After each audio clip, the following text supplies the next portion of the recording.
Hello friend, আমি অনন্যা। আজ আমি নিয়ে চলে এসেছি তোমাদের সামনে লুলু মলের পার্ট 2 ভিডিও। আগের ভিডিওটা পার্ট 1 ছিল, যেটা আমি আপলোড আগেই দিয়ে দিয়েছি। তার সাথে আমি অ্যাটাচ করে দিয়েছি লং ভিডিওটা লুলু মলের।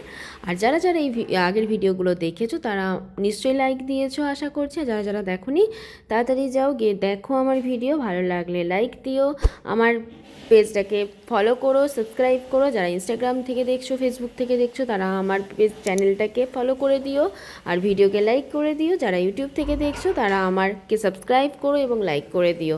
তোমাদের একটা লাইক, সাবস্ক্রিপশন, কমেন্টস আমাকে ইন্সপায়ার করে ভিডিও বানাতে। আর আজকের এই ভিডিওতে আমি তোমাদেরকে দেখাবো জুয়েলারি কালেকশন আর সমস্ত ইয়াররিংস কালেকশন। এখানে খুব সুন্দর সুন্দর ইয়াররিংস ছিল, জুয়েলারিগুলো খুবই সুন্দর সুন্দর ছিল। যারা একটু জুয়েলারি ইয়াররিংসের কালেকশনের মানে একটু চায় না, একটু জুয়েলারি দেখবো, একটু ইয়াররিংস দেখবো, একটা অ্যাডিকশন থাকে, তারা নিশ্চয়ই আমার ভিডিওটাকে দেখো। ভালো লাগলে লাইক করো।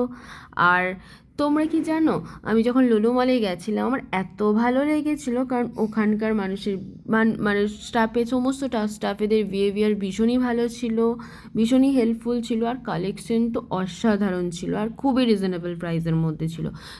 তোমরা কি দেখতে পাচ্ছ ইয়াররিংসগুলো কতটা সুন্দর?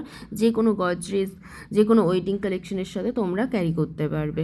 আর এই দেখছো, আমার এটা পক্সের টাইমের ভিডিও ছিল, তোমরা বুঝতেই পারছো আমি দেরিতে আপলোড দিচ্ছি। গলায় এখনও পর্যন্ত আমার পক্সের দাগগুলো যায়নি। আর এই ইয়াররিংসটা দেখছি এটা খুবই সুন্দর ছিল, কিন্তু প্রাইসটা একটু বেশি ছিল, বাট খুবই সুন্দর ছিল। যদি কেউ গোয়া যাওয়ার প্ল্যান করছো বা এনিথিং এলস, তো এই ধরনের ইয়াররিংসগুলো ক্যারি করতে পারো। আর তোমরা প্লিজ আমার পাশে থেকো, আমাকে সাপোর্ট করো, তোমরা আমার ভিডিওকে লাইক করো।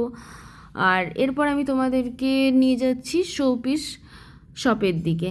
বিভিন্ন ভীষণ ধরনের শোপিস ছিল, খুবই সুন্দর সুন্দর। যারা নতুন বাড়ি ঘর করেছো আর যাদের একটু ইচ্ছা থাকে গিফট পারপাস কাউকে গিফট করতে, সামনেই তো রাখি আসছে, তো ভাই বোনের জন্য গিফট পারপাস হিসাবে তোমরা ভিজিট করতে পারো লুলু মলে, তিরুবনন্তপুরমের যে আউটলেটটা আছে ওখানে। আর খুবই সুন্দর সুন্দর শোপিস ছিল, খুবই রিজনেবল প্রাইসের মধ্যে ছিল। আর তোমরা যারা নতুন বাড়ি করেছো তাদের রুম ডেকোরেটের জন্য এখানে আসতে পারো। আর দেখতে পাচ্ছ এখানে প্রচণ্ড ভিড় ছিল। তারপর আমি ওই জায়গা থেকে বেরিয়ে এসেছি বলতে জাস্ট ওই শপ থেকে বেরিয়ে এসে দেখি এত ভিড়, কারণ কি 50% অফ চলছিল সমস্ত জিনিসের ওপর, তাই এত ভিড় ছিল। আর এখানে দেখতে পাচ্ছ টেডিগুলো কত সুন্দর লাগছে। তো আজকের মতন বাই, ভালো থেকো, সুস্থ থেকো।